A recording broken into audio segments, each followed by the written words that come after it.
নমস্কার বন্ধুরা, ডলি রন্ধনশালা সবাইকে স্বাগত। আজকে তোমাদের সাথে শেয়ার করব পুরানো দিনের হারিয়ে যাওয়া কুমড়োর একটা সম্পূর্ণ নিরামিষ রেসিপি। আর এই রেসিপিটা খুবই জনপ্রিয় আর রান্নাটা করা খুবই সোজা। তোমরা হয়তো কুমড়ো অনেক রকমভাবে রান্না করে খেয়েছো, তবে এই হারিয়ে যাওয়া পুরানো দিনের রেসিপি একদিন হলেও তোমরা বানিয়ে দেখো। আমি এই রান্নার জন্য 500 গ্রাম কুমড়ো আগে থেকে অল্প অল্প করে খোসা রেখে ছাড়িয়ে নিয়েছিলাম। আর এই রান্নার জন্য এরকম কাঁচা পাকা কুমড়ো নেবে, তাহলে রান্নার স্বাদ অনেক বেশি ভালো হবে। আর রেসিপিটা কেউ কিন্তু স্কিপ করে দেখো না। রান্নার সাথে সাথে ছোট ছোট যে টিপসগুলো আছে এগুলো ফলো করলে রান্নার স্বাদ হবে মুখে লেগে থাকার মতো। আর স্কিপ করলে রান্নাতে আমি শেষ পর্যন্ত কি কি মশলা ব্যবহার করেছি সেগুলো কিন্তু মিস হয়ে যাবে, আর তাহলে রান্নাটা একেবারেই খেতে ভালো লাগবে না। তাই রেসিপিটা সম্পূর্ণ দেখার জন্য তোমাদের কাছে আমার অনুরোধ রইল। কুমড়োটা কাটার সুবিধার জন্য প্রথমে আমি কুমড়োগুলো সরু সরু ফালি করে কেটে নিয়েছিলাম। পুরো কুমড়োটা আমি দেখো ছোট ছোট টুকরো করে কেটে নিলাম।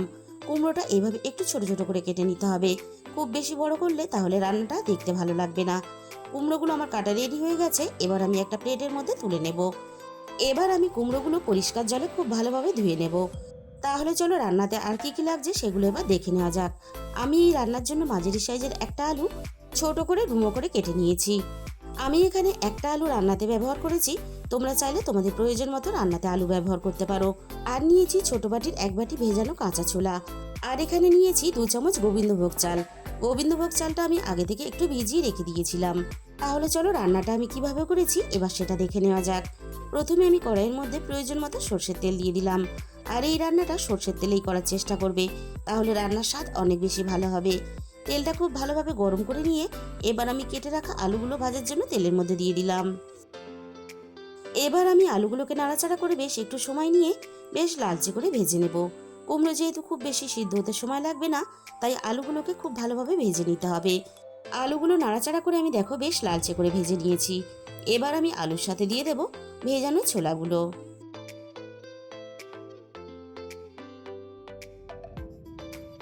আর ছোলার সাথেই আমি দিয়ে দেব কেটে রাখা কুমড়োটা।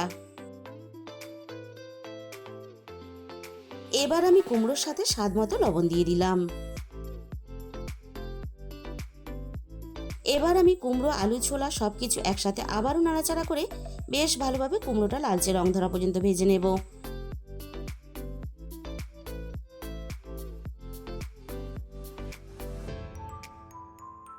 কুমড়োটা আমি দেখো বেশ লালচে রং ধরা পর্যন্ত ভেজে নিয়েছি, আর ছোলাগুলোও বেশ ভালোভাবে ভেজে নিয়েছি।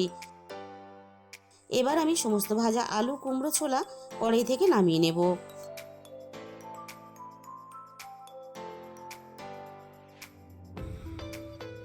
কড়াইয়ের মধ্যে যেটুকু তেল আছে এই তেলের মধ্যে আমি আরও 1 চামচের মতো সর্ষের তেল যোগ করে দিলাম। তেলটাকে আবারও খুব ভালোভাবে গরম করে নিয়ে এবার আমি ফোড়নে 1/2 চামচ পাঁচফোড়ন দিয়ে দিলাম। এবার আমি ফোড়নে দিয়ে দিলাম 2টো তেজপাতা কুচি, আর তেজপাতার সাথেই আমি দিয়ে দেবো ফোড়নে 2টো শুকনো লঙ্কা কুচি। এবার আমি ফোড়নটাকে কয়েক সেকেন্ড নাড়াচাড়া করে বেশ ভালোভাবে ভেজে নেব, ফোড়ন থেকে সুন্দর মিষ্টি গন্ধ বেরোনো পর্যন্ত। ফোড়নটাকে ভালোভাবে ভেজে নিয়ে এবার আমি তেলের মধ্যে একটা দিয়ে দিলাম ছোট সাইজের টমেটো কুচি। এবার আমি টমেটোটা নাড়াচাড়া করে হালকা একটু ভেজে নেব। এবার আমি টমেটোর সাথে 1 চামচ আদা বাটা দিয়ে দিলাম। আমি এখানে আদাটা গ্রেট করে রান্নাতে ব্যবহার করলাম, তোমরা চাইলে কিন্তু আদাটা বেটেও ব্যবহার করতে পারো। আদার কাঁচা গন্ধটা চলে যাওয়া পর্যন্ত আমি আদাটাকে ভেজে নেব। এবার আমি ভিজিয়ে রাখা গোবিন্দভোগ চালটাকে দিয়ে দেব। গোবিন্দভোগ চালটা আমি আধ ঘন্টার মতো ভিজিয়ে রেখে দিয়েছিলাম। এবার আমি গোবিন্দভোগ চালটা সবকিছুর সাথে নাড়াচাড়া করে মিনিট খানেকের মতো আমি একটু ভেজে নেব। এবার আমি 1/2 চামচের একটু বেশি হলুদের গুঁড়ো দিয়ে দিলাম। আবারও আমি সবকিছু একসাথে নাড়াচাড়া করে ভাজতে থাকবো। চালের মধ্যে যে এক্সট্রা জলটা, টমেটোর যে রসটা, সেটাকে কিন্তু আমি টানিয়ে নেব। এই সময় কিন্তু কোনো রকমভাবে জল ব্যবহার করা যাবে না। চালটা একেবারে এইভাবে জুড়ো জুড়ো করে ভেজে নিতে হবে, তাহলে রান্নার পরে চালটা সিদ্ধ হয়ে যাবে, আবার গোটা গোটাও থাকবে। এবারে আমি অল্প একটু জল দিয়ে দেব, যাতে চালটা পুড়ে না যায় আর রান্নার গুঁড়ো মশলাগুলো দেওয়ার সাথে সাথে পুড়ে না যায়। এবার আমি একে একে রান্নার গুঁড়ো মশলাগুলো দিয়ে দেব।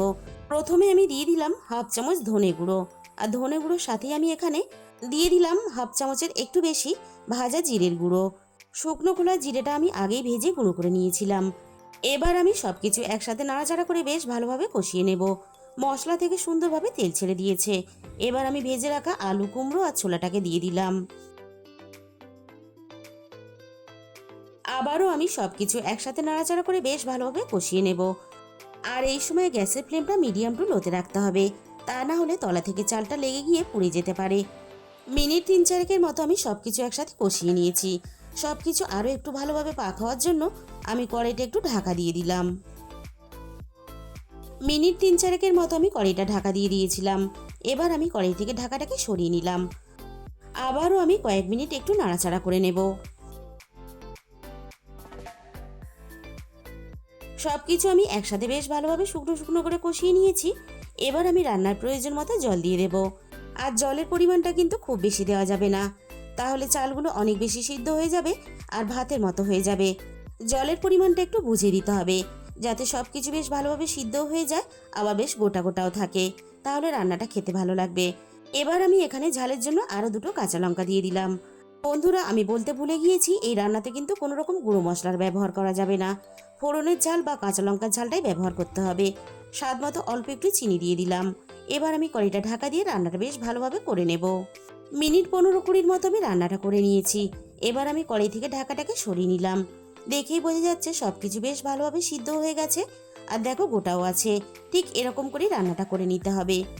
গোবিন্দভোগ চালটাও বেশ ভালোভাবে সিদ্ধ হয়ে গেছে, আর ছোলাও বেশ ভালোভাবে সিদ্ধ হয়ে গেছে, আর সাথে সাথে আলু আর কুমড়ো বেশ ভালোভাবে সিদ্ধ হয়ে গেছে। কয়েকটা কিশমিশ আমি ছোট ছোট টুকরো করে রান্নার মধ্যে দিয়ে দিলাম। খাওয়ার সময় মুখের মধ্যে পড়লে তাহলে খেতে ভালো লাগবে। এবার আমি 1/2 চামচ গরম মশলার গুঁড়ো দিয়ে দিলাম। এখানেই কিন্তু শেষ নয়, তাই কিন্তু কেউ স্কিপ করো না। শেষে কিন্তু আমি রান্নাতে আরও একটা উপকরণ ব্যবহার করেছি। গরম মশলার গুঁড়ো আর কিশমিশটা নাড়াচাড়া করে বেশ ভালোভাবে মিশিয়ে দিলাম। এবার আমি গ্যাসের ফ্লেমটা পুরোপুরি বন্ধ করে দিলাম। এখানে আমি 1 চামচ ঘি দিয়ে দিলাম। যেহেতু নিরামিষ রান্না, তাই ঘিটা কিন্তু অবশ্যই ব্যবহার করবে, তাহলে রান্নার স্বাদ আর গন্ধ দুটোই কিন্তু দুর্দান্ত হবে। ঘি, গরম মশলার গুঁড়োটা যাতে রান্নার সাথে সুন্দরভাবে মিশে যায়, তার জন্য কড়াইটা আমি স্ট্যান্ডিং টাইমে ঢাকা দিয়ে দিলাম। বন্ধুরা, তোমরা যদি এইভাবে কখনো রান্না করে না থাকো, একদিন হলেও তোমরা রান্না করে খেয়ে দেখো। বিশেষ করে নিরামিষ দিনে বাচ্চা থেকে বড় সবাই খেতে পছন্দ করবে, আমি তোমাদের এইটুকু গ্যারান্টি দিয়ে বলতে পারি। তাহলে বন্ধুরা, আজকের এই রেসিপিটা ভালো লাগলে ভিডিওতে একটা লাইক করে দিও, আর নিজেদের বন্ধুদের মধ্যে শেয়ার করে দিও, আর কমেন্টের মাধ্যমে জানিও তোমাদের কেমন লাগলো। আর যে সমস্ত নতুন বন্ধুরা এখনো পর্যন্ত আমার চ্যানেলটা সাবস্ক্রাইব করনি, এরকম নতুন ঘরোয়া সহজ রেসিপি পেতে আমার চ্যানেলটা সাবস্ক্রাইব করে পাশে থাকার অনুরোধ রইল। আর তোমাদের মূল্যবান সময় দিয়ে রেসিপিটা দেখার জন্য তোমাদের সবাইকে অসংখ্য ধন্যবাদ।